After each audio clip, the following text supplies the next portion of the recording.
मुंबईतल्या ज्या खासगी आस्थापना आहेत त्यांनाही सुट्टी जाहीर केलेली गेलेली आहे।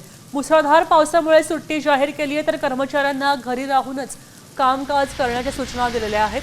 मुंबईला रेड अलर्ट जारी केला आहे, त्याच्यामुळे हा निर्णय घेतला गेला आहे। रेड अलर्ट दिल्यामुळे आता मुंबईतल्या कर्मचाऱ्यांनी कामावर येऊ नये, आपल्या घरूनच काम करावं, अशा सूचना आता कंपनीतल्या कर्मचाऱ्यांना कंपनीने दिलेल्या आहेत।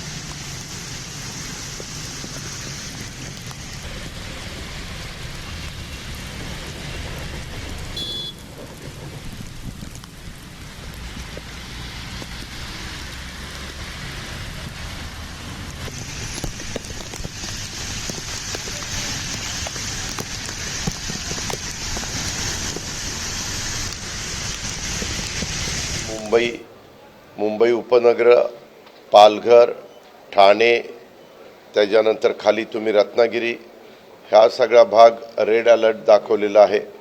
आता 12 वाजता पुन्हा नवीन त्यांचा रिपोर्ट येईल। दर 3 तासांनी ते रिपोर्ट देत आहेत हवामान खात्याची परिस्थिती काय राहणार आहे।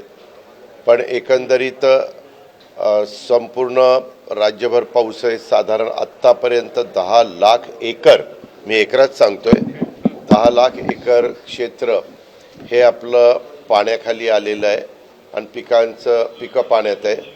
मी अनेक कलेक्टरांशी बोललोय, त्यांनी सांगितलं की 2 दिवसामध्ये आम्ही पंचनामे सुरू करतोय।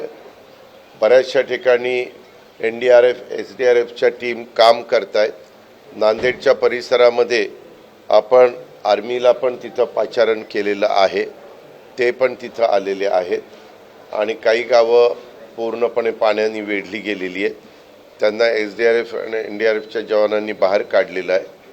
मुंबईमध्ये आपण आव्हान केलेलं आहे की अगदीच कुणाला गरजेचंच आहे बाहेर पडायचं, अशांनीच नागरिकांनी त्यांच्या अति महत्त्वाच्या कामाच्या करता बाहेर पडावं।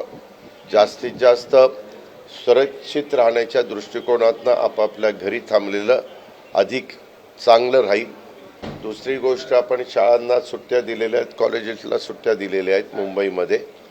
आणि महाराष्ट्राचा संपूर्ण जर विचार केला तर सातारचा घाटमाथा असेल, कोल्हापूरचा घाटमाथा असेल, पुण्याचा घाटमाथा असेल, हे जिथं जिथं घाटमाथे आहेत तिथं मात्र मोठ्या प्रमाणावर आत्ताही पाऊस दाखवलेला आहे, रेड अलर्ट दाखवलेला आहे।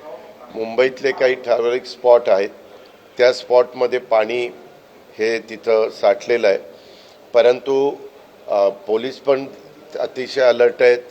आमचे मुंबई महानगरपालिकेचे आयुक्त, नंतर CP आणि त्यांची सगळी यंत्रणा हे त्याच्यामध्ये बारकाईनं लक्ष ठेवून आहेत। आमचं इथलं डिझास्टर मॅनेजमेंट हे देखील सगळे लोक, काही जण तर इथंच 24 तासातले फक्त अंघोळीला आणि काही गोष्टीच्या करता बाहेर जातात, नाही तर इथंच बसून त्यांचाही फार बारकाईने ह्या सगळ्या गोष्टीकडे लक्ष आहे। आता isakal.com आहे देशातील नंबर 1 ची मराठी न्यूज वेबसाईट। प्रत्येक अपडेटसाठी isakal.com ला नक्की भेट द्या।